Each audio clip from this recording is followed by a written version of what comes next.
sa today's event na inihahandog sa akin ng Provincial Office na Salamat Kapatid. Visitors, friends, at sa aking dalawang anak na si Ina Marie at Enrico Miguel, ang aking pagbati na isang napakagandang umaga po sa inyong lahat. Ako po ay nagagalak at naiiyak sa tuwa na ako ay nabigyan ng pansin at naalaala ng ating provincial office na bibigyan ng parangal sa pagserbisyo sa loob ng 27 years dito sa ProBar. Thank you for being here today. It's a bittersweet moment as I stand before you, marking the end and the long fulfilling chapter in my life. Today I retire, and I want to take this opportunity to reflect on the journey that brought me here and express my gratitude to Philippine National Police, to everyone who has been part of it. When I started this career, that was September 16, 1998, I had no idea where it would take me. I was filled of ambitions, hope, and a little bit nervousness. I was fortunate to be surrounded by incredible colleagues, mentors, and friends who guided and supported me in every step of the way. Lalo-lalo na yung fully implemented na yung ating Republic Act 551 na kailangan malagyan ng mga WCPD ang lahat ng police stations. And that was year 1999. My first assignment is in UP Municipal Police Station.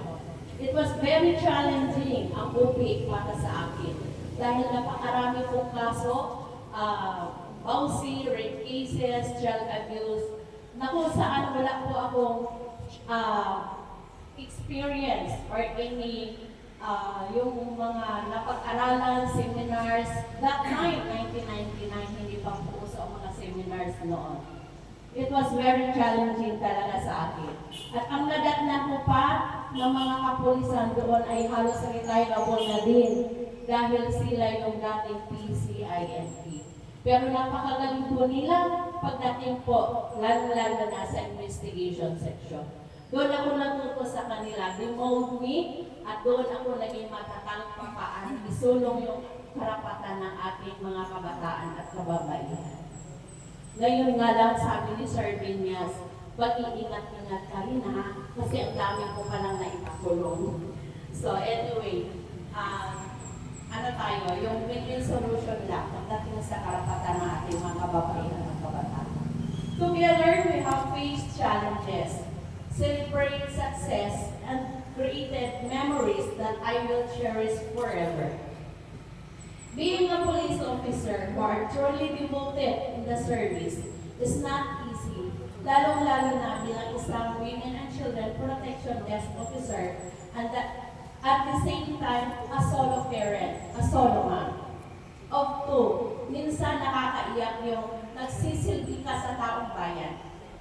Ngunit ang sarili mong pamilya ang iyong mga anak, sorry for emotional, ay hindi mo maibigay ang kanilang pangangailangan.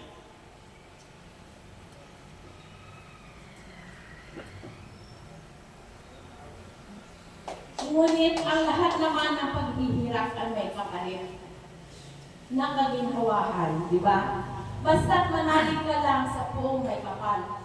Ako po ay nakatanggap, gaya na sinabi ng ating MC, ng medalya ng papuri sa regional level noong 2015 sa pag-apprehend ng notorious person in the case of rape.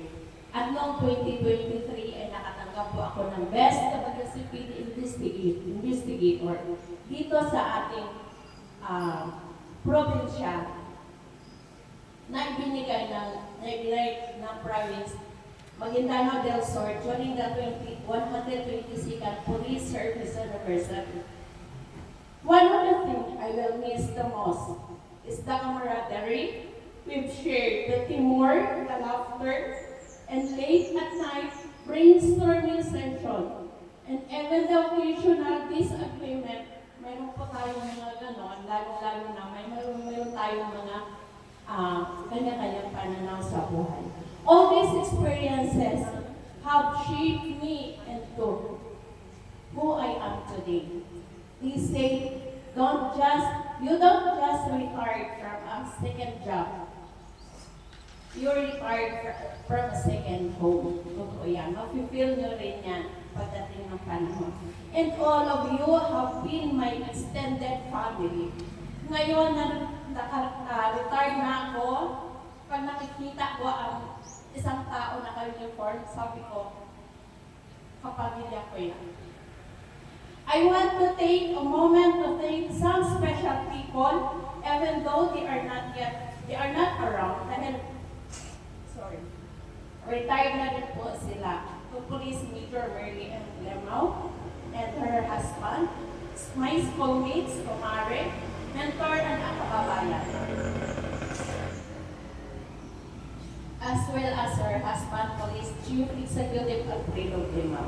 Siguro kung di dahil sa kanila, wala po ako dito sa larangan ng polisya.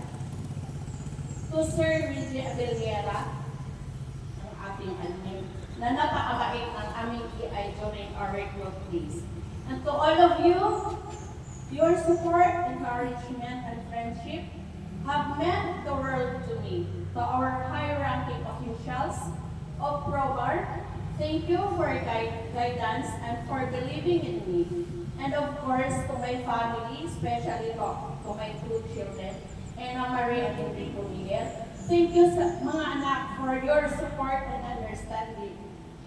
We know that we face struggles and sacrifices along the way. But now, in God's perfect time, we reap the fruit of it because they are all finished their studies. And my daughter, Ana Marie, was already employed at MILG, Bar, Maguindamo del Norte. And also to my partner, to your unwavering support has been my rock. You've celebrated my success and stood by me during tough times. Above all, I want to thank our Almighty Father because He is my way, my truth, and my life. I couldn't have done this without Him. Once again, thank you and God bless us all.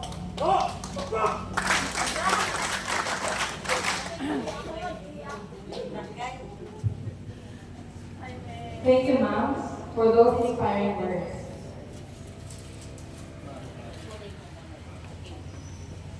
Please, please, please.